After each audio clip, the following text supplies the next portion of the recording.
Assalamualaikum warahmatullahi wabarakatuh.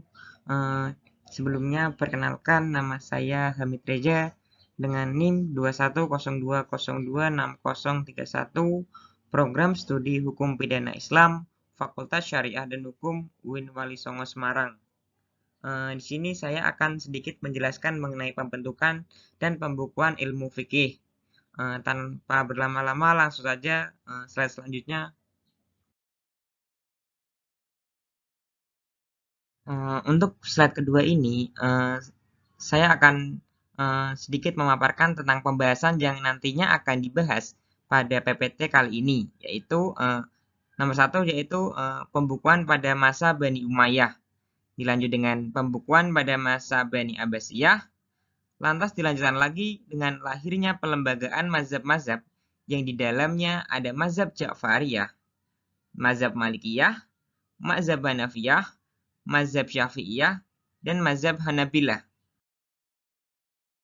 Pada slide ini, saya akan menjelaskan mengenai sejarah pembentukan mazhab fikih, di mana lahirnya dan pembentukan mazhab fikih ini diawali dengan kekalahan dari Bani Umayyah atas Bani Abbasiyah. Bani Abbasiyah ini didirikan oleh Abu al-Abbas. Beliau memerintah pada tahun 750 sampai 754 Masehi, di mana Bani Umayyah ini menggantikan kekuasaan yang ditinggalkan oleh Bani Umayyah dari yang awalnya pemerintah yang sekuler menjadi negara teokrasi. Setelah Abu al-Abbas ini turun tahta, lantas kekuasaannya digantikan oleh saudaranya yang bernama Al-Mansur. Lantas beliau memerintah pada tahun 754 sampai 775 Masehi. Pada masanya, ini beliau mengembangkan sistem administrasi pemerintahan dan juga mengembangkan 3 biro pemerintahan, yang diantaranya Biro Arsip Persuratan, Biro Perpajakan, dan Biro Pengeluaran Istana. Beliau juga menunjuk beberapa qadhi dari para fuqaha untuk menentukan hukum Islam di masyarakat pada waktu itu. Setelah Al-Mansur ini turun tahta dari kekuasaannya, lantas kekuasaan digantikan oleh anaknya, yaitu Al-Mahdi, yang mana Al-Mahdi memerintah pada tahun 775 sampai 785 Masehi. Pada masa kekuasaannya, ini Al-Mahdi cenderung untuk memurnikan ajaran Islam dari pengaruh duniawi. Lantas, setelah Al-Mahdi turun tahta, lantas kekuasaan digantikan oleh anaknya, yaitu Harun ar-Rasyid, yang memerintah pada tahun 786 sampai 809 Masehi. Pada masa ini, Khilafah Harun ar-Rasyid ini karena kecintaannya terhadap ilmu pengetahuan dan kesenian, timbullah kebangkitan kebudayaan Islam yang sangat besar, di antaranya kritik sastra, filsafat, puisi, kedokteran, matematika, dan astronomi.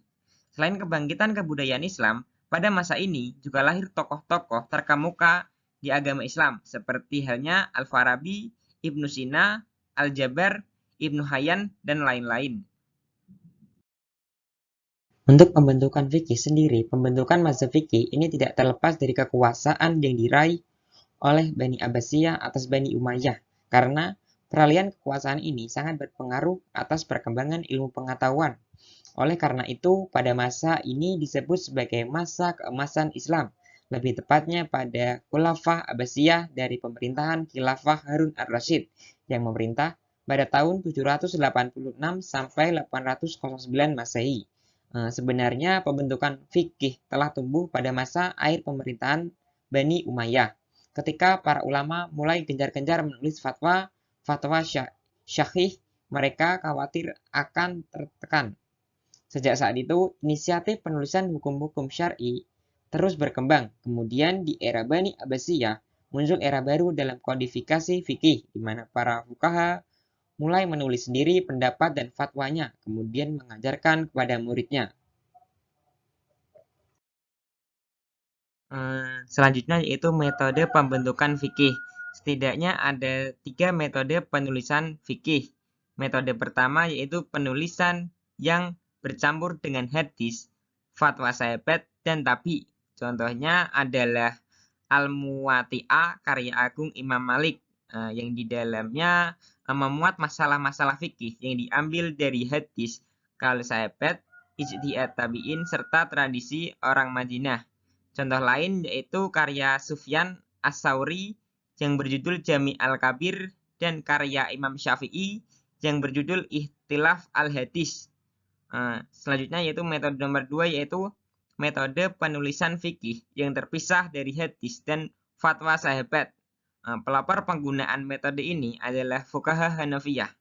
Contohnya yaitu dalam karya Abu Yusuf yang berjudul Al-Kharaj yang berisikan tentang administrasi, keuangan, dan kepemilikan negara Islam. Contoh lain yaitu karya Muhammad bin Hasan yang berjudul Damir Riwayat As-Sittah, Al-Ash, Al-Jami' Al-Kabir, Al-Jami' Al-Syahir, Al-Ziyadah, Al-Syahir Al-Bagir, dan As-Sa'ir As-Syahir yang memuat pendapat-pendapat muktabar Imam Abu Hanifah. Selanjutnya yaitu metode nomor 3 yaitu metode komparatif, di mana metode ini mengetengahkan berbagai pendapat untuk mendapatkan argumentasi dan memanfaatkan pendapat tervalidasi dengan dalil terkuat. Mengenai contoh yaitu bisa merujuk ke magnum opus al-Syafi'iyah yaitu Al-Um. Lahirnya dan melembaganya mazhab-mazhab fikih.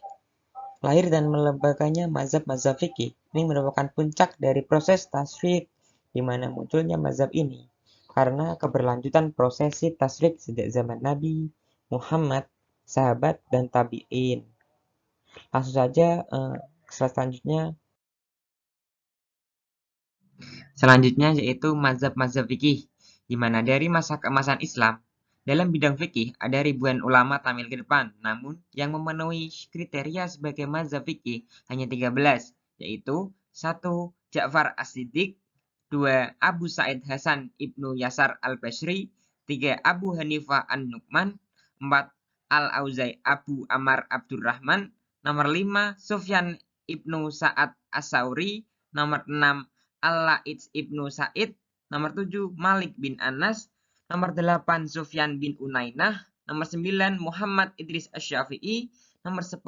Ahmad bin Muhammad Hanbal, nomor 11. Daud Ibnu Ali As-Sabani Az-Zairi, nomor 12. Ishaq Ibnu Rawayih, nomor 13. Abu Sa'ur Ibrahim bin Khalid Al-Kalabi. Namun, sayang, dari ke-13 mazhab tadi, sebagian memang masih ada, namun sebagian sudah hilang. Untuk mazhab yang masih eksis hingga sekarang itu diantaranya mazhab Ja'fari, mazhab Malikiyah, mazhab Hanafiyah, mazhab Syafi'iyah, dan Hanabilah. Oke, selanjutnya pada slide ini kita akan membahas mengenai mazhab Ja'fariyah, di mana mazhab Ja'fariyah adalah salah satu dari mazhab yang masih eksis hingga sekarang. Mengenai mazhab Ja'fariyah, mazhab Ja'fariyah ini didirikan oleh Imam Ja'far As-Siddiq yang hidup pada tahun 80 sampai 146 Hijriah. Nama asli beliau ialah Ja'far bin Muhammad Al-Baqir bin Ali Zainal Abidin bin Husain bin Ali bin Abi Thalib. Sementara ibunya masih keturunan Abu Bakar As-Siddiq, yaitu Ummu Farwah bin Al-Qasim bin Muhammad bin Abu Bakar As-Siddiq. Beliau merupakan ilmuwan terkemuka, banyak bidang yang digelutinya, diantaranya fikih, filsafat, tasawuf, kimia, dan kedokteran. Di dunia tasawuf, beliau mendapat maqamat yang paling tinggi sebagai guru, syekh, dan penemu tarekat. Bahkan, tarekat yang berkembang di Indonesia, Naksabandiyah, Qadiriyah, dan Samaniyah, ini seringkali menyebutkan namanya untuk melakukan tawasul. Murid yang paling terkenal atau yang paling terkemuka adalah Jabir bin Hayyan, seorang ahli kimia dan kedokteran. Selain itu, Imam Ja'far juga memiliki murid lain seperti Imam Malik, As-Sauri, Abu Hanifah, dan perawi hadis lain.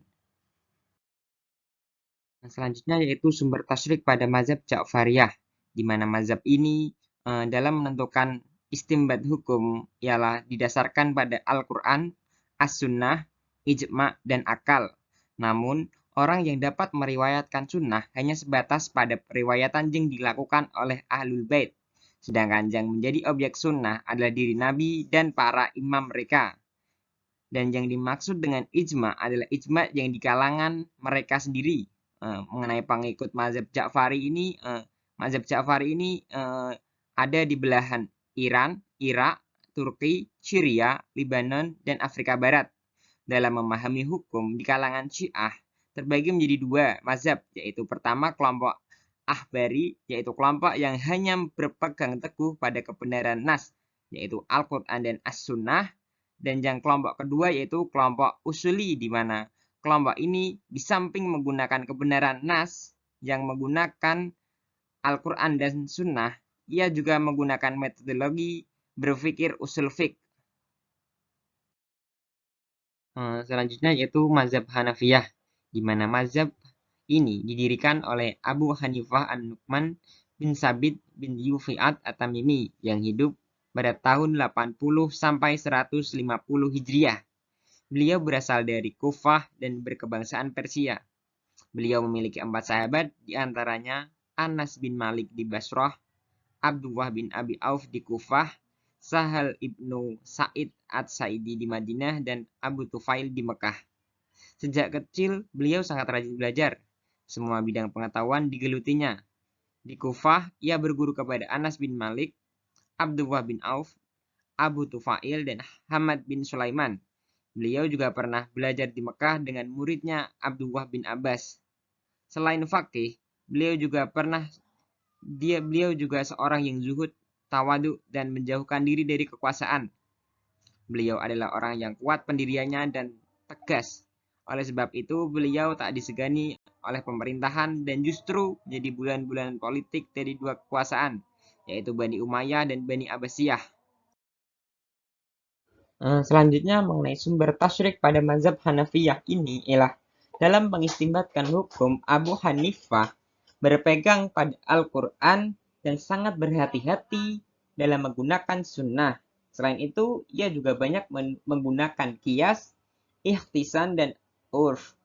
Menurut Al-Qattan, Abu Hanifah juga sering menggunakan hilu al-syariah yang digunakan ketika kondisi dan keadaan yang mendesak.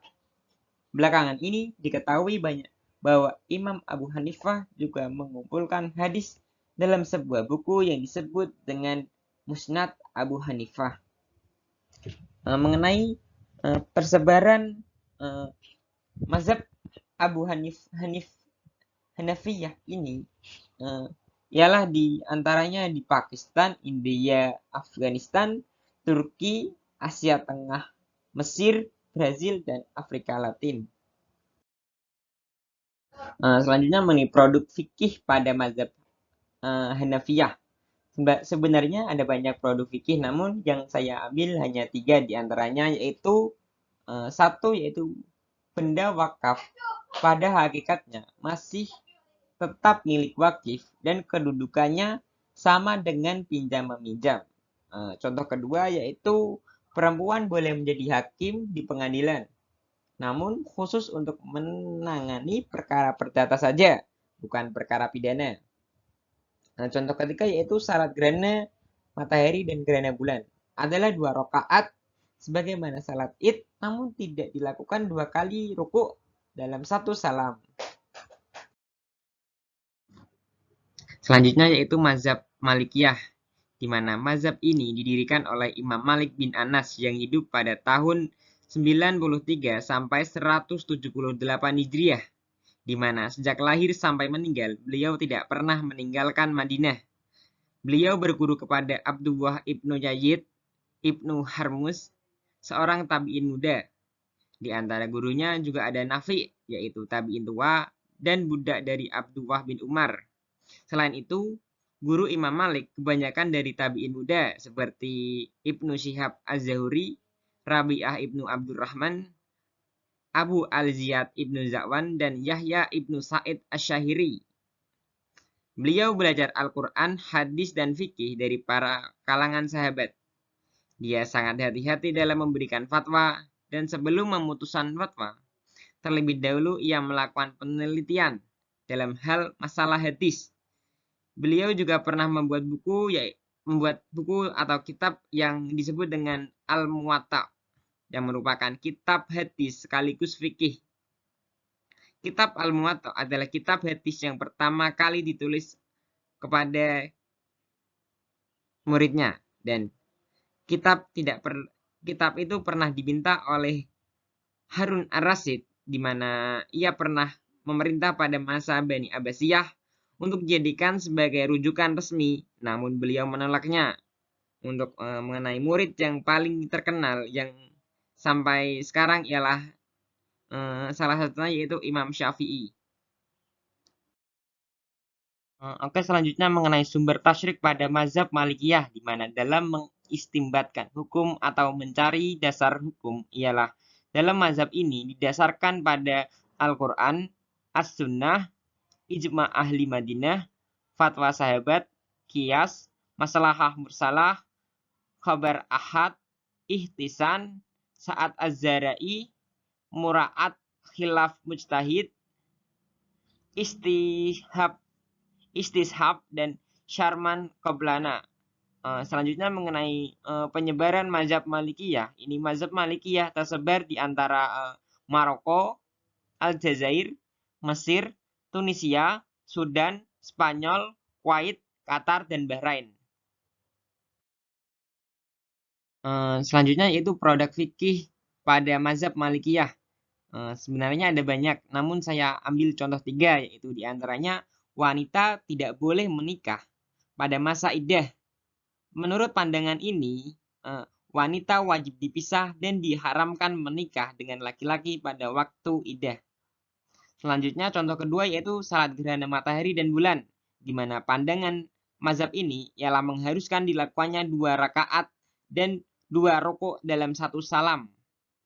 Selanjutnya contoh nomor 3 yaitu mengenai mahar.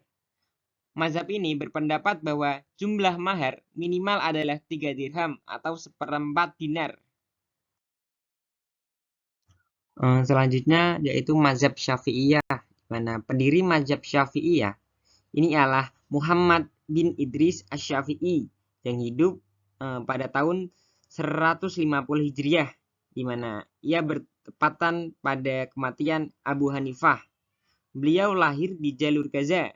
Sejak kecil ia sudah yatim dan hidup dalam kemiskinan. Namun, hal tersebut tidak menjadikan hambatan baginya untuk belajar dan menguasai ilmu-ilmu pengetahuan.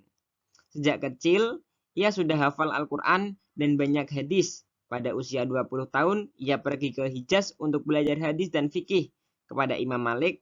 Lantas kemudian ia pergi ke Irak untuk belajar fikih kepada muridnya Imam Abu Hanifah. Lantas ia pernah melewat ke Yaman dan mengajar di sana. Mengenai Harun ar-Rasyid pernah mendengarkan kehebatannya. Beliau kemudian dipanggil ke Baghdad untuk mengajar. Di Baghdad inilah ia mengeluarkan kaul qadimnya. Kemudian ia hijrah ke Mesir dan mengajar di Masjid Amr bin As.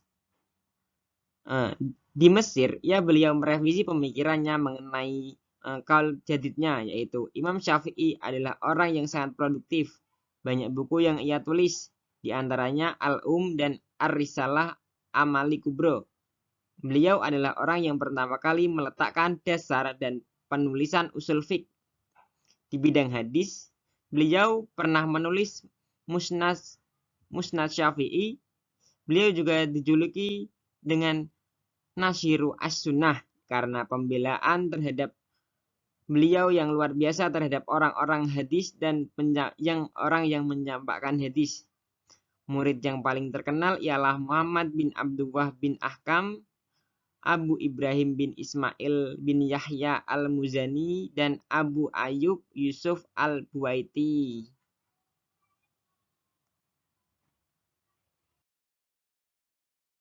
Selanjutnya yaitu sumber tasyrik pada mazhab Syafi'iyah, di mana dalam mengistimbatkan hukum, mazhab ini berpegang teguh kepada Al-Quran, As-Sunnah, Ijma', Qiyas, dan Istidlal. Imam Syafi'i adalah orang yang mengembur habis-habisan ihtisan yang pemakaiannya secara membabi buta. Mengenai penyebaran mazhab ini ialah di Afrika Utara, Mesir, Arab Saudi, Yaman, Lebanon, Palestina, Irak, Pakistan, Indonesia, Malaysia, Brunei, Thailand, dan Sri Lanka. Produk fikih pada mazhab Syafi'iyah. Contohnya yaitu mengenai imamah. Mazhab ini berpendapat bahwa imamah termasuk masalah agama. Karena imamah adalah kewajiban agama, bukan sekedar akli. Contoh nomor 2 yaitu mengenai hakim perempuan. Mazhab ini berpendapat bahwa wanita tidak boleh menjadi hakim secara mutlak, baik itu dalam ranah perdata maupun pidana. Contoh nomor 3 yaitu rujukan Syafi'iyah, bahwa awalnya rujukan kitab ini ialah Imlan, kemudian ditulis pada kitab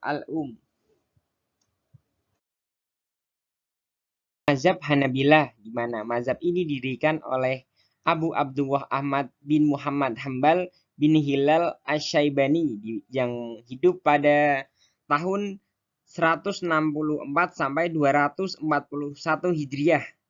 Beliau lahir di Baghdad sebagai kiblat ilmu pengetahuan pada saat itu. Sama dengan Syafi'i, beliau juga anak yatim. Sejak kecil ia memiliki sifat yang mulia.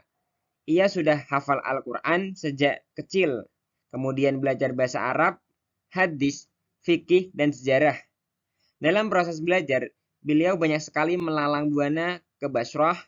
Di sini ia berguru kepada Imam Syafi'i, lantas kemudian ia pergi ke Yaman dan Mesir dan berguru kepada Yusuf Al-Hasan bin Zaid, Husain, Umar, Ibnu Humam, dan Ibnu Abbas.